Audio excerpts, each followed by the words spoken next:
Type sistem operasi. Sistem operasi melakukan semua tugas dasar seperti mengelola file, proses, dan memori. Dengan demikian, sistem operasi bertindak sebagai pengelola semua sumber daya, yaitu pengelola sumber daya. Dengan demikian, sistem operasi menjadi antarmuka antara pengguna dan mesin. Berikut tipe-tipe sistem operasi. Bus OS. Jenis sistem operasi ini tidak berinteraksi dengan komputer secara langsung. Ada operator yang mengambil pekerjaan serupa dengan persyaratan yang sama dan mengelompokkannya menjadi beberapa batch. Keuntungan sistem operasi batch: sangat sulit untuk menebak atau mengetahui waktu yang dibutuhkan oleh suatu pekerjaan untuk menyelesaikannya. Prosesor dari sistem batch tahu berapa lama pekerjaan berada dalam antrian. 2. Beberapa pengguna dapat berbagai sistem batch. 3. Waktu idle untuk sistem batch sangat sedikit.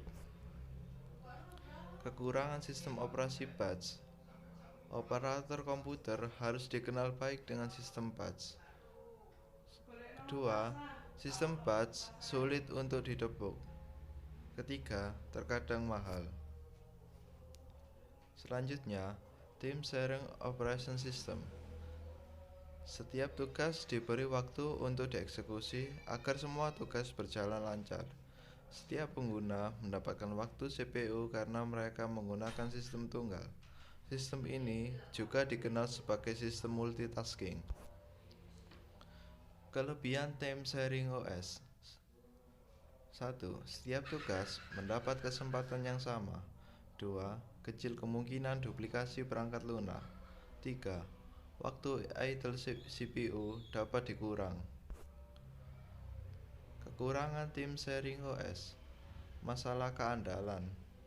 2. Seseorang harus menjaga keamanan dan integritas program dan data pengguna. 3. Masalah komunikasi data.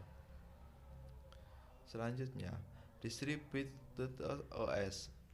Jenis sistem operasi ini merupakan kemajuan terkini dalam dunia teknologi komputer dan diterima secara luas di seluruh dunia, dan itu juga dengan kecepatan tinggi. Berbagai komputer yang saling berhubungan secara otonom saling berkomunikasi menggunakan jaringan komunikasi bersama. Kelebihan Distributed OS: 1. Kegagalan salah satu tidak akan mempengaruhi komunikasi jaringan lainnya, karena semua sistem tidak bergantung satu sama lain. 2. Surat elektronik meningkatkan kecepatan pertukaran data. 3. Karena sumber daya dibagikan, komputasi menjadi sangat cepat dan tahan lama. Kekurangan Distributed OS: 1. Kegagalan jaringan utama akan menghentikan seluruh komunikasi. 2. Untuk membangun sistem terdistribusi, bahasa yang digunakan belum didefinisikan dengan baik. 3. Jenis sistem ini tidak bersedia karena harganya sangat mahal. Tidak hanya perangkat lunak yang mendasarinya sangat kompleks dan belum dipahami dengan baik. Selanjutnya, Network OS. Sistem ini berjalan di server dan menyediakan kemampuan untuk mengolah data pengguna, grup, keamanan, aplikasi, dan fungsi jaringan lainnya. Jenis sistem operasi ini memungkinkan berbagai akses file, printer, keamanan, aplikasi, dan fungsi jaringan lainnya melalui jaringan pribadi kecil. Kelebihan Network OS: server pusat yang sangat stabil. 2. Masalah keamanan ditangani melalui server. 3. Teknologi baru dan peningkatan gradasi perangkat keras mudah diintegrasi ke sistem. Kekurangan Network OS: server itu mahal. Pengguna harus bergantung pada lokasi pusat untuk sebagai besar operasi.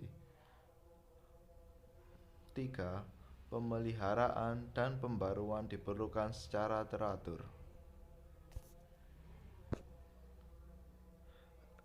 Selanjutnya, real-time OS. Jenis OS ini melayani sistem waktu nyata.